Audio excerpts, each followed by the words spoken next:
On Wednesday, while Wall Street's attention was fixed on a new Fed chair and a presidential summit in Beijing, a commodity that wires every EV, data center, and power grid just hit a price the U.S. market has never seen.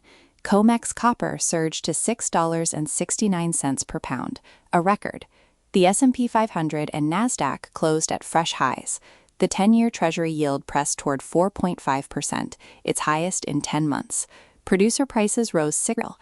The Strait of Hormuz, crude at $103 a barrel on WTI, tankers stranded, energy inflation feeding the PPI print that rocked bond markets. That framing is not wrong, it just stops one step too early. Because the strait that stopped oil tankers also stopped something else, and that something else is now moving through the supply chain in a way that oil prices cannot capture. The Nasdaq's semiconductor rebound carried most of the session's optimism. Jensen Huang, NVIDIA's CEO, boarded Air Force One alongside Trump's delegation to Beijing, and markets read that as a signal that chip export restrictions to China could ease. The S&P 500 added fractionally, while the Dow lagged. Kevin Warsh won Senate confirmation as Federal Reserve Chair in a 54-45 vote, the most partisan confirmation of any Fed chair in history, taking the seat from Jerome Powell effective Friday. Markets noted it and moved on. Copper did not move on. The mechanism begins with sulfur. The Gulf region, specifically Persian Gulf refineries and petrochemical plants, is one of the world's largest suppliers of sulfuric acid, and sulfuric acid is how copper ore becomes copper metal. Roughly a fifth of global mined copper output depends on sulfuric acid as a processing input. When the Hormuz choke point effectively closed in late February, sulfur shipments from the Gulf collapsed. Analysts now estimate that the disruption could affect up to 4.8 million tons of annual copper production, more than 20% of global supply. That consequence is not showing up in oil headlines because oil is the direct output of the Gulf. Sulfur is a byproduct, and byproducts move quietly until they don't. In China, the world's largest copper consumer, refined copper output fell 3% in April and may fall further in May, according to Beijing and TECK information. The supply shock is no longer upstream. It has crossed into refined metal. The LME copper price in London rose to nearly $14,200 per ton, within $300 of its January all-time high. But the U.S. COMEX price, which already carried a tariff premium, broke to a new record outright, $6.69, up 2.4% on the day and more than 10% year-to-date. A second catalyst is layered underneath. The U.S. Commerce Department is due to release an updated report on domestic copper market conditions by June 30th, a report that could recommend broad tariffs on refined copper imports. Traders have already begun front-running that decision. Arbitrage flows are reopening between London and New York. U.S. copper inventories are rising, not because demand is weak, but because traders are pulling metal into the country ahead of a potential tariff wall. Price and inventory are both rising simultaneously, a configuration that signals positioning, not consumption. What that configuration does not yet tell us whether the supply disruption is temporary or structural.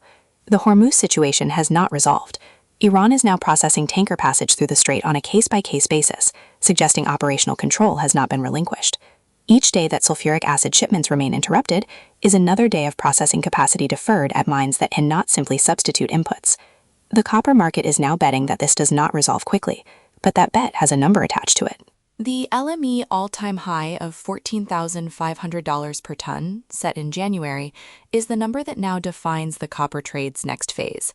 If COMEX continues to lead and the London price closes that $300 gap, the narrative shifts from a tariff-driven U.S. premium to a genuinely global supply shortage, and the capital implications are different. A tariff premium can compress when policy shifts. A physical supply shortage does not compress until mines restore throughput, and proplet depends on sulfuric acid, and sulfuric acid depends on the Hormuz passage. The historical parallel that traders are reaching for is the 2021-2022 period, when pandemic-era supply chain disruptions drove copper to then-record levels above $10,000 on the LME. In that episode, prices eventually corrected sharply as Chinese demand softened and supply chains normalized faster than expected. The bears in the current trade are running a version of that scenario. Iran conflict de-escalates, Hormuz reopens, Gulf sulfur flows resume, the tariff report in June disappoints the hawks, and COMEX premium compresses back toward London. That scenario has a specific test point. If the June 30 Commerce Department report recommends tariffs below the market's current pricing assumption, or if diplomatic progress at the Trump-Xi summit in Beijing produces movement on Iran, China is Iran's largest oil customer and has a direct incentive to see the strait reopen, then the front-running trade in U.S. copper unwinds. The COMEX LME spread, currently elevated, would compress.